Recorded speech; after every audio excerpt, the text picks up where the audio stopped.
सफेद दाढ़ी मूंछों वाले 69 साल का एक बूढ़ा आदमी, जिन पर बुढ़ापे की भारी बोझ का प्रेशर पड़ा है, फिर भी उनकी आंखों में देखिए क्या चमक है। इन्हें आंखों की दृष्टि से उन्होंने पारा पारहीन ब्रह्मांड को देखा है। उन्होंने खोज किया है दुनिया को सौंकाने वाले एक शाश्वत सिद्धांत का कि पृथ्वी नहीं, सूरज ही ब्रह्मांड का केंद्र है, जो हमेशा स्थिर रहता है और उसके चारों तरफ पृथ्वी से लेकर प्लूटो तक घूम रही हैं। अरे प्लूटो का खोज तो बाद में हुआ था।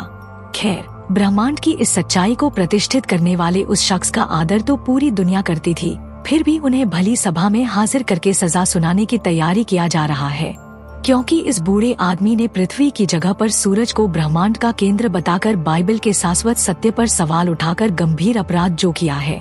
दरअसल उन दिनों धार्मिक पुरोहित समाज जियोसेंट्रिक मॉडल को बाइबल से जोड़कर प्रसार चलाते थे। ये सिद्धांत प्रचलित भी हुआ था, इसलिए दुनिया वाले इस दुनिया को ही ब्रह्मांड का केंद्र मानते थे, जिसके चारों तरफ चांद सितारे घूम रहे हैं, साथ में सूरज भी। अब समाज इनसे ये चाहते हैं कि उनका दिया हुआ जो धर्म विरोधी मत है, उसे बिना वक्त गवाए दुनिया के सामने गलत साबित करना है, और अगर उन्होंने ऐसा नहीं किया तो अंजाम उनके लिए बिल्कुल अच्छा नहीं होगा। आखिर अपने चारों तरफ के दबाव में आकर उन्हें अपने ही सिद्धांत की सच्चाइयों को नकारना पड़ा।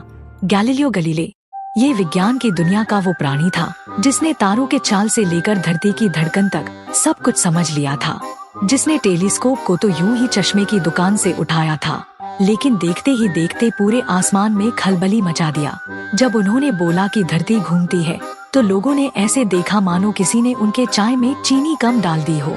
निकोलस कोपरनिकस सूरज को केंद्र बताने वाले एक जाने माने प्रवक्ता थे, और जोहन्स केपलर ने गैलीलियो को इन्हीं के सिद्धांत पर काम करने के लिए सलाह दिया था। फिर भी जब तक गैलीलियो खुद कोपरनिकस के सिद्धांत को सही साबित नहीं कर लेता, तब तक वो सूरज को केंद्र में होने वाली बात को मानने के लिए तैयार ही नहीं था।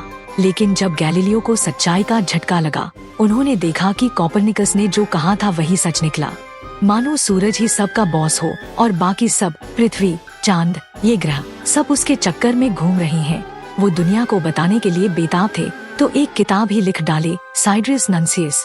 गैलीलियो अपने जमाने में ये साबित करना चाहते थे कि रात के वक्त पेड़ों के पीछे से चांद कैसे निकलता है, क्योंकि कभी ये पेड़ों के आगे से निकलता है तो कभी पीछे से।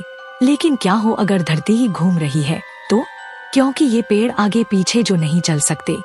फिलहाल ज्योतिर्विज्ञान के बाजार में टेलीस्कोप का आगमन हो चुका था, जब लोग ये सोचकर जिंदगी गुजार रहे थे कि अगर पृथ्वी एक प्लेट की तरह है तो सूरज वो रोटी है जो इस प्लेट में रहकर चक्कर काटता रहता है। तो गैलीलियो ने अपना टेलीस्कोप उठाया और आसमान का कोना कोना चांद मारा, तो पाया कि चांद की खूबसूरती सिर्फ पृथ्वी पर ही नहीं बिखरती। जुपिटर के पास तो 4 चांद है, और इनमें सिर्फ चमक ही नहीं, वहाँ जमीन भी है जो पहाड़ और गड्ढों से भरी है। फिर भी अगर आप पूछेंगे कि गैलीलियो ने हमारे लिए क्या किया, सबूत, मतलब जब तक आप किसी चीज का सबूत नहीं दे सकते, तब तक आप उसे सच नहीं मान सकते। इसलिए तो भाई साहब ने टेलीस्कोप बनाए, गेंदों को लुढ़काया, यहाँ तक कि गिरते हुए चीजों को भी गौर से देखा। इतनी पढ़ाई लिखाई के बाद भले ही आज हम समझ पाए हैं कि इस बिना आर पार वाले ब्रह्मांड के आगे हमारी दुनिया शायद एक एटम जितना ही बड़ा है, लेकिन ये बात भी सच है कि हमें अपने आप को कभी बौना नहीं समझना चाहिए। शायद ये बात उस जमाने ने कुछ ज्यादा ही दिल पर ले लिया था, क्योंकि उस वक्त ये माना जाता था कि धरती ब्रह्मांड का केंद्र है और बाइबल भी यही कहता है।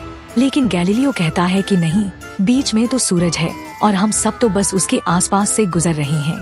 लेकिन गैलीलियो का ऐसा बयानबाजी धर्म के खिलाफ में था, इसलिए सर्च वाले भड़क गए और आम लोगों को भी भड़का दिया गैलीलियो के खिलाफ। धर्म के खिलाफ में काम करना या बाइबल के खिलाफ में बोलना माफी न मिलने वाले संगीन अपराध माना जाता था।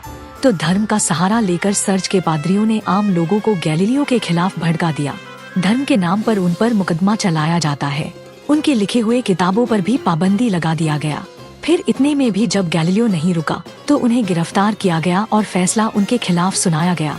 अब गैलीलियो ठहरे अपने जमाने से आगे, पर इंसान ही तो थे, उनके भी परिवार थे, फालतू के टेंशन भी थे, वैसे भी इनकी उम्र हो चुकी थी। ऐसे में पूरा समाज इस आदमी के खिलाफ हुआ पड़ा है। ऐसे में ये क्या करते, वो मजबूर हो गए अपने ही बयानबाजी को नकारने के लिए। फिर भी वो कहाँ सुधरने वाले थे, मुंह से निकल गए कि पृथ्वी घूम रही है, तो उन्हें घर में ही नजर बंद कर दिया गया। बूढ़ा गैलीलियो जैसे तैसे अपना जान बचाकर घर लौटता है। उनके साथ इतना कुछ हो गया, ये सोचकर वो रो पड़ते हैं।